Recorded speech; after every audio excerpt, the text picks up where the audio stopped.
Mama? Hi everybody, this is Emily for Help Me Mama. Today I'm going to be here talking to you about possibilities for staying home. There are a couple of reasons why I think moms are a little in trepidation about making the jump to being staying at home full time. I think the biggest one is usually income. That's mostly what I'm going to go over tonight, and then with a little tidbit at the end about something else, because there are other factors and I want to address those too, but I think that this is the big one, so I'm going to focus on this one.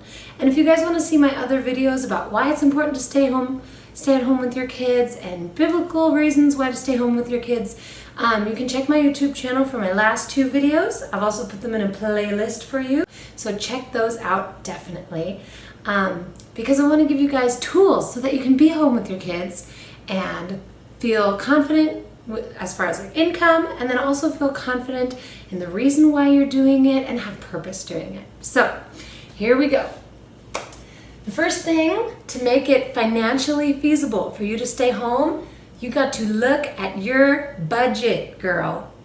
And this is a hard thing for us to do, and it can be a really hard thing to do, but to like line item, look at that transaction history for your bank account. What am I spending my money on? What am I using my credit cards for? You gotta get it all, you gotta like spread it out over your table, write it out. What are we spending? What do we want to spend? Some things that are easy to cut down on, I think, are grocery bill, phone bill, utilities. Like if you're paying for cable, like we're in a day where you don't really need cable anymore. You can do Netflix for $15 a month or whatever it is. You can cut down, slim down, because if you want to be home, these are like incomparable changes that you could make. Like staying home is compared, like you can't compare staying home with like having cable, okay?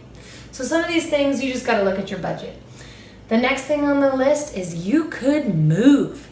Assess your housing situation. I'll tell you a little bit about us. I live in California. It's very expensive to live here. And right now we are in a very good spot as far as our mortgage and our expenses and everything. But if something were to happen, okay, and I have my family here. I'm one of 6. They are all almost all close by.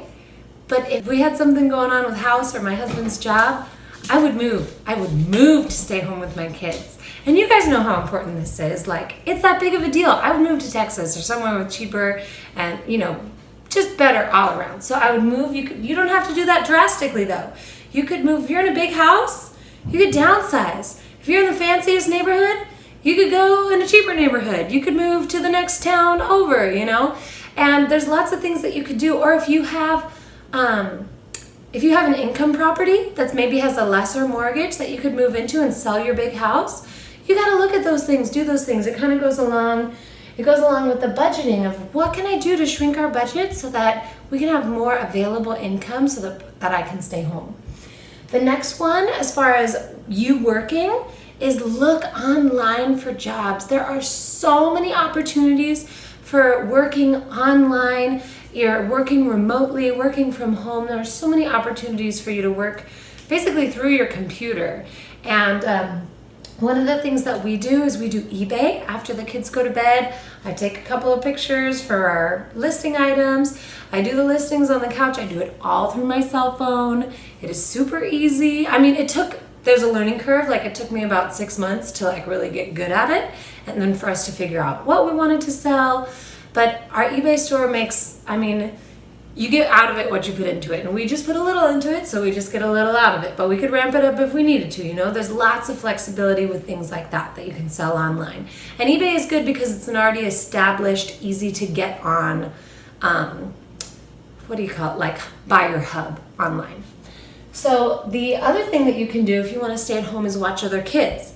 This is a hard one, I think, especially if you're in like the 2-year-old stage with toddlers and such, where you are going to need to focus on disciplining your child some days. Like you got to just focus on that. Having other kids is going to be, it's going to be more in the mix. And so you have to make those decisions of like, what kind of family am I going to like basically co-op with to do that? And all those things you really have to think about as a mom, because you're not always going to see eye to eye with this other mom, and the other mom is the authority in their parent's life, even if you spend seemingly more waking hours with their kid. Okay, so you have to work that out with another mom. So that is an option.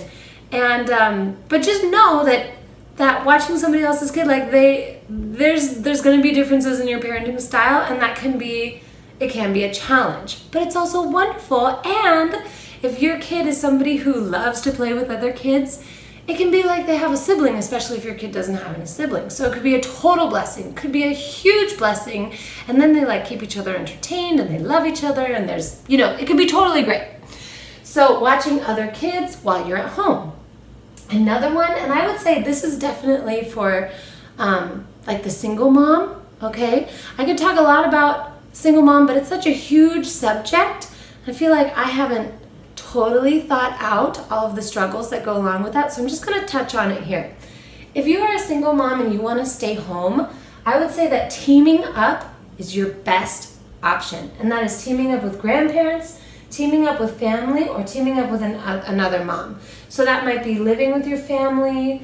And my mom had the idea of, like, if she was ever to be a stay-at-home mom, and she kind of was for a little while, that she would team up with another single mom, or sorry, if my mom was going to be a single mom, she would have teamed up with another single mom, rented a 2-bedroom apartment or whatever it was, and on the days that she worked, or whenever it was, she worked part-time, the other mom would have watched her kid. When that mom worked, she would have watched her kid, so they would have like this great co-op. And I think that is really good if you have another mom available to you, or if you could meet another mom in like a, one of those moms of preschoolers, or a Mommy and Me class, or at your church, or whatever it may be. I think that this is a really incredible and could be a really sweet option.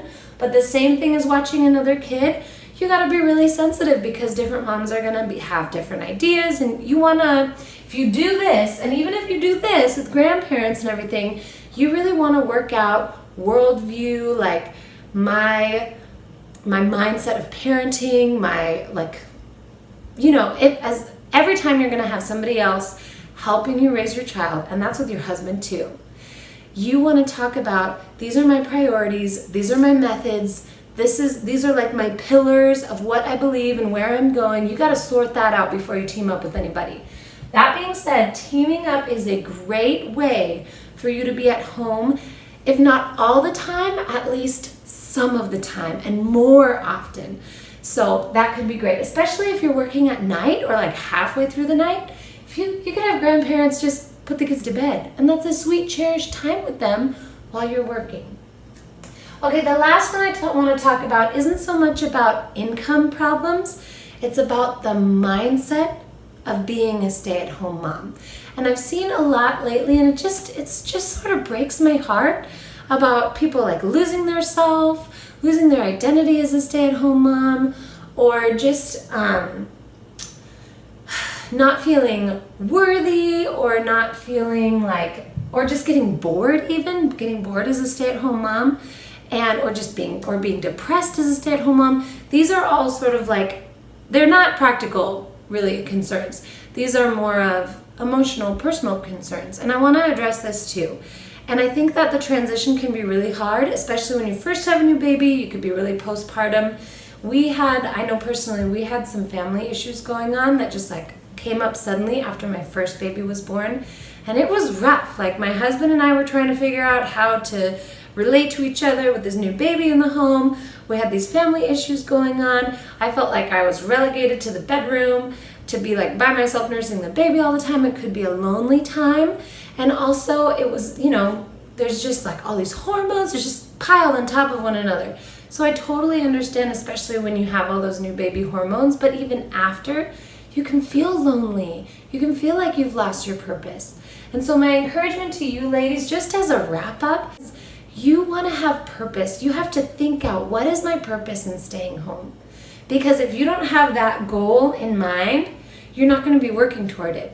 If you're not working toward a worthy goal, one, you're not ever going to get to a worthy goal. And two, yeah, you might get bored. I mean, it is possible to get bored with a 2-year-old. I mean, I haven't done it in a long time, let me tell you. But Yes, you can lose your identity if you're not focused on the right thing. And when you have your children at home with you, I think that the most important focus is to, number one, teach them who God is and what He is like and how we relate to Him. That should be an all-day purpose. The other one is behavior. How do we act in light of who God is and how we're supposed to relate to Him? The other one is relationships between the family. How do we have loving, forbearing, kind relationships, generous relationships within our family? And these things will take, just those 4 things are so big. They will give you so much purpose that you will never be bored in your home as a stay-at-home mom. And that's exciting because these are good things. These are wonderful things to be focused on. So my encouragement to you ladies is take care of all this other stuff. This is all riffraff in comparison to, ding, your purpose as a stay-at-home mom, okay? So these are my possibilities for being a stay-at-home mom, because here's the goal. Your goal is raising children that can love and serve God, who know what is required of them by the living God, okay? These things are important, so you got to take care of all this other stuff so you can get to that main priority. I hope this was helpful to you, ladies. If you could please share, especially with any moms that you know might be in need of this information, share it, and also subscribe, because there is definitely more coming.